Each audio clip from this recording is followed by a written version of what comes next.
करना है तो नौकरी करो सरकारी, नहीं तो घर बैठे बेचो सरकारी। सम प्रवर्तन पदाधिकारी के तौर पर उनका चयन मन मोटिव कर रखा था कि सरकारी नौकरी करनी है। ड्रीम मेरा शुरू से नहीं था। मेरा सबसे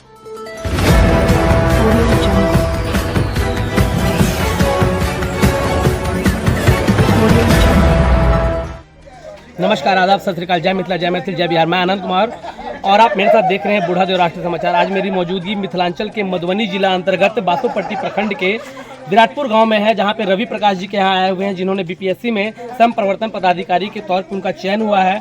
ये उनका घर है और आज यहाँ पे उनकी मित्र मंडली आए हुए हैं, जो खुशी के माहौल में आज एकत्रित हुए हैं। सभी खुशियाँ बांट रहे हैं आपस में। सभी उनके मित्र मंडली हैं, देख सकते हैं यहाँ पे खड़े हैं और यहाँ पे आज इनकी खुशियों को बढ़ाने का काम कर रहे हैं। आज ये रवि प्रकाश जी से मिलते हैं और रवि प्रकाश जी से जानेंगे कि उनके जो चयन हुआ है बीपीएससी में इस श्रम प्रवर्तन पदाधिकारी के तौर पे उन्हें कैसा लग रहा है और उन्हें कितने सारी परिश्रम करी है, कितनी अथक मेहनत करी है, उन मेहनत के बारे में जानेंगे। और जो हमारे गांव के जो लोग हैं, जो छात्र छात्रा हैं, उनको इनसे कुछ सीखने को मिलेगा। और हम आपको ये बताएंगे कि जो कहा जाता है ना कि भारत का जो दिल है वो गांव में बसता है, तो गांव कितना मेहनत करता है आज वो आपको दिखाएंगे हम यहाँ पे। और कुछ वो खास चीज़ें बात करेंगे रवि प्रकाश जी से। तो खास मुलाकात होगी रवि प्रकाश जी से, जिन्होंने आज बिहार में अपना परचम लहराया, अपने माँ बाप के सपनों को साकार करने का काम किया है। आज उनके दिल में किस तरह के लड्डू फूट रहे हैं ये देखेंगे। आज मित्र मंडली आए हुए हैं और सभी के सभी यहाँ मौजूद है। रवि प्रकाश जी साहब, स्वागत है मेरे चैनल पे। धन्यवाद आप लोगों का भी।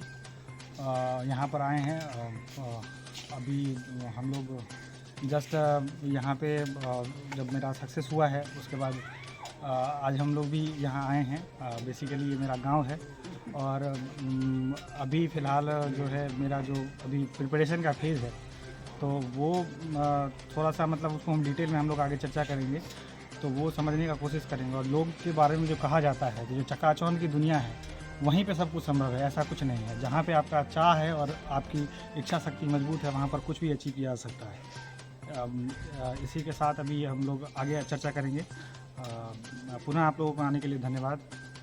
रवि प्रकाश जी, अभी कैसा लग रहा है? जैसे अभी आपने फर्स्ट टाइम में ही निकाला, ये पहली बार में अटेम्प्ट में ही आपने निकाला या कई बार मेहनत करने के बाद ये सफलता आपको मिली है? नहीं, मेरा ये तीसरा अटेम्प्ट है। पहले 2 बार में मेरा प्री क्लियर हुआ था, लेकिन उसमें मेंस नहीं हुआ था। इस बार पहली बार मेंस भी हुआ और इंटरव्यू फाइनल हुआ, फाइनल सिलेक्शन हुआ। तो इसी जॉब में रहना है या फिर और कोई तैयारियां कर रहे हैं और आगे की भी तैयारी चलेगी इस जॉब को छोड़ने के बाद, फिर किसी और जॉब में भी जाना है? नहीं, मेरा तो जो ड्रीम है वो तो DYSP है, तो आगे मैं प्रयास करता रहूँगा। और ये मेरा पहला सफलता है सिविल सेवा में।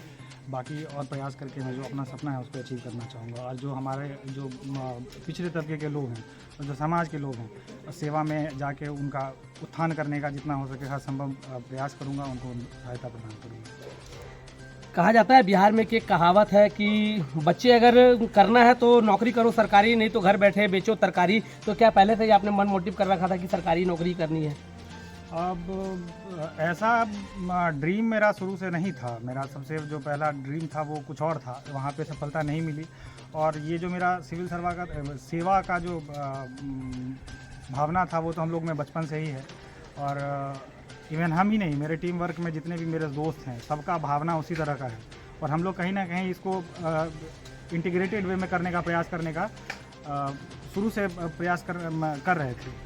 और सेवा में सिविल सेवा पास होने के बाद वो एक प्लेटफॉर्म मिलता है जहाँ पे आपकी बात को लोग सुन सकेंगे और उसको अच्छे तरह से प्रभावित तरीके से लोग उसको अनुसरण करने का प्रयास करेंगे। बाकी सेवा तो हम लोग बहुत पहले से भी कर रहे हैं, हम ही नहीं, मेरे जितने भी साथ के लोग हैं। और आप भी इसके गवाह हैं कि हम लोग जब बाढ़ आया था उस टाइम, तो हम लोग भी उसमें चंदा करके हम लोग सहायता किए थे। तो जितना जो बन पड़ रहा था वो तो हम लोग कर रहे थे। इसका ये अगला ये करी मान सकते हैं। ये जो सफलता का जो श्रेय है, जो आपको अभी सफलता मिली है, सफलता का श्रेय आप किनको देना चाहेंगे? सबसे पहले तो अपने जो गार्जियन हैं, मेरे पिताजी बहुत कम उम्र में मेरे उनका साया उठ गया हमारे सिर के ऊपर से। उसके बाद मेरी माँ ने जिस तरह से स्ट्रगल किया है, तो वो मेरे लिए सबसे ज़्यादा प्रेरणा का है। और इवन कुछ ऐसे फाइनेंशियल कंडीशन आए जिसमें कि परिवार के साथ सेक्रीफाइस भी करना था। मेरे बड़े भाई ने उसको भी सेक्रीफाइस किया है मेरे लिए। उन्होंने अपने बहुत कम उम्र में उन्होंने नौकरी करना शुरू कर दिया। तो कहीं ना कहीं परिवार का, मेरे जो दोस्त हैं आस पड़ोस के, हमेशा हम जो हमारा जो वातावरण रहा हम लोगों के आसपास का, हमेशा पॉजिटिव रहा। जितने भी मेरे साथ के दोस्त थे या फिर आसपास के पड़ोसी जो भी थे, सब ने हमको बहुत सपोर्ट किया है। कभी कभी देखने को मिलता है कि लोग बहुत सारा उसको मतलब निगेटिव तरीके से उसको जो है हतोत्साहित करने का प्रयास करते हैं। इस मामले में मैं अपने आप को भाग्यशाली मानता हूं कि जैसा मेरा वातावरण मिला, जैसे मेरे सहयोगी मिले, जैसे मेरे दोस्त मिले, जैसे मेरे परिवारजन मिले, तो उन लोगों ने हमेशा बैक सपोर्ट किया है। इवन 2 बार फेलियर होने के बाद भी और अन्य कई प्रतियोगिता परीक्षा या फिर जीवन में बहुत जगह असफल रहता है इंसान, और मेरे साथ भी ये हुआ है। तो उस समय जो सपोर्ट का ज़रूरत होता है वो मुझे सबसे मिला है, इसलिए मैं सबका धन्यवाद देना चाहता हूँ। स्पेशली अपने बड़े भाई को मैं धन्यवाद देना चाहता हूँ कि उन्होंने मेरे लिए भी अपनी ज़िंदगी सेक्रीफाइस की है। तो बाकी जो मेरी माँ की कहानी है वो तो आदर्श है सबके लिए कि एक पिता का साया उठ जाने के बाद उन्होंने कभी महसूस नहीं होने दिया कि हाँ कि इसके कारण भी माता पिता दोनों का फर्ज उन्होंने अदा किया। माता पिता का फर्ज, इवन माता पिता नहीं, इवन कोच, मेंटर, जो भी आप बोल सकते हैं। जब आपके अप एंड डाउन, जब ऊपर जाना होता है उस टाइम में तो आपको सब कुछ दिखता है, लेकिन जब आदमी का जो डाउनफॉल चलता रहता है उस टाइम में जो सपोर्ट होता है वो कहीं ना कहीं आपको दिखता नहीं है, और वो मेरी माँ ने हमेशा किया है। इवन उनकी शिक्षा दीक्षा भी बहुत अच्छी नहीं है, फिर भी उन्होंने हमेशा सपोर्ट किया है, और आज इसी का नतीजा है कहीं ना कहीं कि मैं आज इस मुकाम को हासिल कर सकता हूँ। इसी जो आपने ये तैयारी करी बीपीएससी की, जो श्रम प्रवर्तन पदाधिकारी का जो आपने एग्जाम निरंतर फाइट करता रहा, रेलवे के दिए, बीपीएससी के लिए दिए, और अंततः आपको इसमें सफलता मिली, तो ये जो आपने सफलता का जो क्रम जारी रखा, कहीं किसी इंस्टीट्यूट में या कोई क्लास ज्वाइन किया या फिर यूँ ही आपने घर पे ही पढ़ाई चालू की? नहीं, ये तैयारी मेरा पूरा स्वाध्याय से है। सिविल सर्विस का जब तैयारी करना शुरू किया था मैंने, तो 10-15 दिन के लिए मैंने कोचिंग ज्वाइन किया था, लेकिन 15-20 दिन के बाद मेरे को समझ में आ गया कि यहाँ बहुत कुछ उससे फ़ायदा नहीं मिलने वाला। फिर मैंने स्वाध्याय किया है और घर से ही तैयारी करके और उसको एग्ज़ाम को क्रैक किया। कहा जाता है कि गांव में बहुत ज़्यादा तकलीफ होती है, बिजली कट जाती है, लालटेन में पढ़ना पड़ता है, मोमबत्ती के सहारे पढ़ना पड़ता है, तो उस समय जो दिक्कतें आई उसके बारे में आप थोड़ा बता पाएंगे? जो आप वर्तमान अभी जो समस्या की बात कर रहे हैं, वैसा तो मुझे फेस नहीं करना पड़ा है, क्योंकि ये सब चीज़ें मेरे हिसाब से 15-20 साल पहले अगर लोग बोलते तो वो वैलिड था। अभी के टाइम में जो इंफॉर्मेशन टेक्नोलॉजी का टाइम है, उस टाइम में ये वाला एक्सक्यूज़ मेरे हिसाब से बहुत कारगर नहीं है। ये एक बहाना का तरीका हो सकता है, लेकिन वो आपका जो है आपकी सफलता को रोकने का जरिया नहीं बन सकता है। तो इसको अभी वर्तमान में जो सीन है या जो अभी समय चल रहा है, उस हिसाब से अभी अब शहर और गांव दोनों एक जगह कनेक्ट हो चुके हैं। तो बेहतर है कि आपके पास जो संसाधन है उसको बेहतर यूटिलाइज़ करके आप कितना अच्छे तरीके से काम कर सकते हैं, और वही कहीं ना कहीं सफलता में और असफलता में कारण बनता है। अभी जो आपका जो चयन हुआ है एलईओ के तौर पे हुआ है, लेबर इंफॉर्मेशन ऑफिसर के तौर पे, जिसे हिंदी में श्रम प्रवर्तन पदाधिकारी कहा जाता है, तो आप जो हमारे जो श्रोता हैं, जो हमारे जो आम जन है, जो ग्रामीण लोगों को ज़्यादातर पता नहीं होता कि ये पद का कहाँ पे यूटिलाइज होता है, कहाँ पे प्रयोग होता है, सरकारी पदाधिकारी इसको किस तौर पर यूज में लेते हैं, तो इनके बारे में आप संक्षिप्त में थोड़ा बता पाएंगे? मेजर जहाँ तक मुझे समझ है इस प्रोफाइल का, उसमें जो एक तो आपको भी पता होगा कि हमारा जो बिहार है खास करके, वहाँ पे बोलते हैं कि ये असंगठित क्षेत्र है, और अब जैसे विकसित राष्ट्रों में जाएंगे या विकसित राज्य में जाएंगे तो वहाँ पे असंगठित लोगों का भी बहुत सारे अधिकार सरकार के द्वारा दिए गए हैं, जिसका कि कहीं ना कहीं जो है खास करके बिहार में उनको उतना राइट नहीं मिल पाता, जिसके कारण क्या होता है, उनका शोषण होता है। और उन सब को एड्रेस करना था तथा उसके अलावा जो भी हमारे कानून के द्वारा या सरकार के द्वारा जो भी अधिकार इस श्रमिक संगठन को दिए गए हैं उसको इम्प्लीमेंट करवाना, बाकी जो वहाँ से कोई लीकेज हो रहा है या कोई समस्याएं आती है उसको एड्रेस करना ही इसका मुख्य कार्य है। बाकी आगे जो भी अभी तो मैं बहुत विस्तृत रूप से इसके बारे में नहीं आपको बता सकता हूँ, जितना मुझे समझ है उसके हिसाब से ऐसे ही जुड़े हुए समस्याओं को समाधान करना ही इसका मुख्य काम हो सकता है। ग्रामीण के युवाओं के लिए आपको संदेश देना चाहेंगे? मुझे ये भी पता चला जब हम आपके गांव में आए कि ये जो है हाईवे से सटा हुआ गांव है, आप खेल कूद में बहुत ज़्यादा इंटरेस्टेड हैं, आप बहुत अच्छे क्रिकेट भी खेलते हैं, वॉलीबॉल भी खेलते हैं, हर तरह का खेल आपको पसंद है, तो ग्रामीण के युवाओं को संदेश देना चाहेंगे कि हर काम करते हुए इस तरह की सफलता आपने अर्जित करी है? इसके लिए मैं सबसे पहले आपको ये बोलना चाहूँगा कि अभी हमारे समाज में बहुत सारा मिसकंसेप्शन है। लोग कहते हैं कि नहीं, पढ़ना है तो एकदम कीड़ा की तरह बन जाइए, घर में बंद हो जाइए। मैंने कभी ऐसा अप्रोच अपनाया नहीं है, और आप जैसा कि मेरे मित्रों से या फिर और तरीके से आपको जानकारी मिलेगी कि मैंने क्रिकेट भी खेलता हूँ तो खूब खेला हूँ, पढ़ता भी हूँ तो खूब पढ़ा हूँ। मतलब कहने का मतलब है कि ये सामंजस्य का खेल है, इसमें क्रिकेट खेलने से या घूमने फिरने से कोई बहुत ज़्यादा हार्म नहीं होता। बस यही है कि आपको उस समय बैलेंस बना के चलना है। और ग्रामीण युवाओं का सबसे बड़ा मेरे हिसाब से जो समस्या है वो मार्गदर्शन का समस्या है।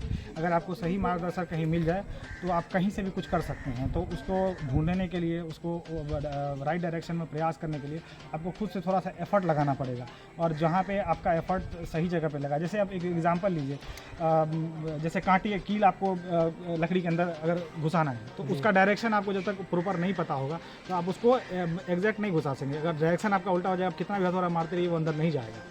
तो कहीं ना कहीं ग्रामीण क्षेत्र के युवाओं का जो परेशानी है मेरे हिसाब से वो मार्गदर्शन का है, और वो जल्दी, और इस पे भी मैं कोशिश करूँगा कि अगर समय रहता है या फिर कोई इस तरह का अप्रोच मेरे अगल बगल के लोग या जो भी मुझसे मदद लेना चाहते हैं वो करना अगर अप्रोच करेंगे तो मैं ज़रूर उनका मदद करूँगा। और ये जो है ज़्यादा आसान हो जाता है मार्गदर्शन अगर सटीक होगा तो इसको हम लोग एड्रेस करने का कोशिश करेंगे।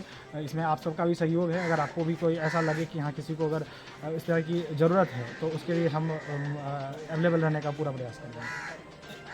रवि जी, एक अंतिम सवाल होगा आपसे कि ज़्यादातर लोग जो होते हैं गांव से निकल के आते हैं, शहरी क्षेत्र से निकल के आते हैं, और सरकारी पदाधिकारी बनते ही शुरू में वो वादे करते हैं कि मैं बहुत अच्छे ढंग से उसका निर्वहन करूंगा, फिर बाद में वो भी ऐसा ही हो जाते हैं, गरीब लोगों को ऑफिस के चक्कर काटने पड़ते हैं। क्या आपके साथ भी ऐसा ही सिलसिला होगा? प्रयास तो मेरा ऐसा नहीं होगा, जैसा आप कह रहे हैं ना, उसमें ये बात सच्चाई है कि ऐसा होता है, लेकिन थोड़ा सा जो है टेक्निकलिटी में अगर हम लोग बात करेंगे, आप भी पत्रकारिता में बहुत दिन से हैं, आप भी देखते हैं कि अधिकारियों के पास भी बहुत सारी समस्याएं हैं जो वो चाहकर भी बहुत जल्दी से समस्याओं का समाधान नहीं कर सकते हैं। तो उसका कहीं ना कहीं, और जैसे जैसे इंफॉर्मेशन टेक्नोलॉजी का अभी ज़माना है तो उसके जैसे आउटरीच हमारा बढ़ेगा आम आदमी के बीच, तो ये गैप थोड़ा धीरे धीरे कम होगा। और दूसरी बात जो आपने दूसरा पक्ष जो पूछा है वो नैतिकता का सवाल है। जी। तो वो नैतिकता जो है वो सेवा में सबसे ज़रूरी है, और इसको मैं मेंटेन करने का भरपूर प्रयास करूँगा।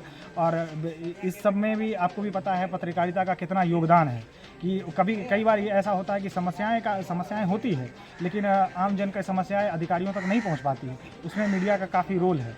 तो आप भी जानते हैं आजकल पेड न्यूज़ का बहुत सारा ये चल रहा है। तो नैतिकता में अगर हम लोग साथ में, मीडिया हो या फिर हमारे आपसी सहयोगी हों, मेरे सीनियर होंगे, वो सब लोग काम करेंगे तो इस समस्याओं का समाधान जल्दी संभव हो सकेगा। देखिए, अभी ये मेरी बात हो रही थी खास बातचीत रवि प्रकाश जी से, जो कि एक गरीब गांव के तबके से आते हैं, गरीब गांव से आते हैं, मिथिलांचल के मधुबनी जिला से आते हैं, और यहाँ इन्होंने जिस तरह से प्रयास किया है और सफलता अर्जित की है, यहाँ पर उनके कुछ मित्र मंडली आए हुए हैं। आइए उनके मित्रों से जानकारी लेते हैं कि उन्हें कैसा लग रहा है। आज उनके जो साथ क्रिकेट खेला करते थे, गली कूचे में जाते थे, मोहाली क्रिकेट खेला करते थे, आज उनके बीच को छोड़ के एक पदाधिकारी बन गए हैं, तो उनके दिल पर कैसा लग रहा है, उन्हें कैसा महसूस हो रहा है, ये उनसे जानकारी लेते हैं। यहाँ उनके मित्र हैं, सर बता पाएंगे कैसा लग रहा है? सबसे पहले तो सर आप अपना परिचय बताइए। मेरा नाम प्रदीप कुमार है और ये कन्हैया कुमार यादव, जो बीपीएससी पास किए हैं, और ये भी बीपीएससी पास किए हैं। जी सर। देखिए कहीं न कहीं देखिए खुशियाँ जो है दुगनी हो गई है। यहाँ पे एक खुशी लेने आए थे, दूसरी खुशी भी मिली है। हम इनसे भी खास बातचीत करेंगे। सबसे पहले इनके मित्रों से जानते हैं, जी सर। कैसा लग रहा है सर? बहुत अच्छा, बहुत खुश। सर आप नागराज क्रिकेट क्लब के कैप्टन भी रहे हैं सर? जी सर, जी सर। आपके टीम में बिट्टू, जिनका अच्छा बिट्टू नाम है, रवि प्रकाश जी, मेरा दोस्त बिट्टू है, बिट्टू है, प्यार से बिट्टू बोलते हैं इनको। और ये भी पास हुआ है, हम लोग को डबल खुशी है, मतलब खुशी का अंदाजा नहीं लगा सकते आप लोग। बहुत अच्छा लग रहा है। ऐसा लग रहा है कि मौका मिलते ही उन्होंने छक्का मारा है, आपको दुगना खुशी मिली है। बिट्टू जी बहुत मेहनत किए ना हम लोग सर, सब लोग मेहनत किए हैं और हम लोग भी उनमें साथ हैं।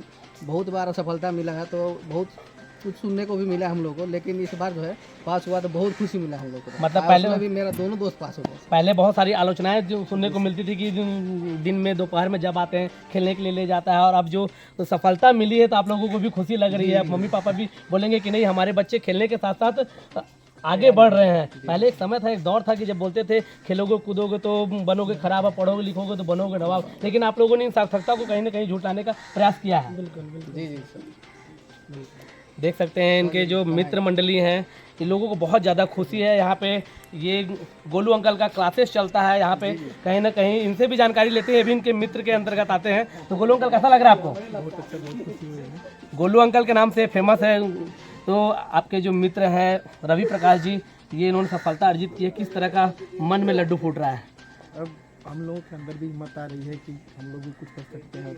खुशी का मैं यहाँ पर बयान नहीं कर सकता हूँ, ऐसा नहीं हो रहा है। देख सकते हैं कि जैसा रवि प्रकाश जी ने पहले ही कहा कि हमने बहुत सारी तकलीफ़ें झेली है, बहुत सारी अड़चनों को पार करके कई बार असफल हुए, उसके बाद सफलता के स्वाद हमें चखने को मिला है। और उन्होंने जो संदेश दिया है आम ग्रामीण के युवाओं को कि लड़ना है, पीछे नहीं हटना है और लड़ने के बाद ही सफलता मिलती है। तो आज गोलू अंकल से भी बातचीत हुई तो उन्हें भी ऐसा लग रहा है कि हमें भी मेहनत करना है और जो मेहनत में कमी है उसको सार्थकता की ओर ले जाना है। तब तक के लिए आनंद में विदा लेता हूँ। ऐसी ही और सारी बहुत सारी युवाओं की महत्वाकांक्षी योजनाओं को मैं आपसे मिलवाऊंगा, उनके परिश्रम को दिखाऊंगा। तब तक के लिए जय हिंद, जय भारत।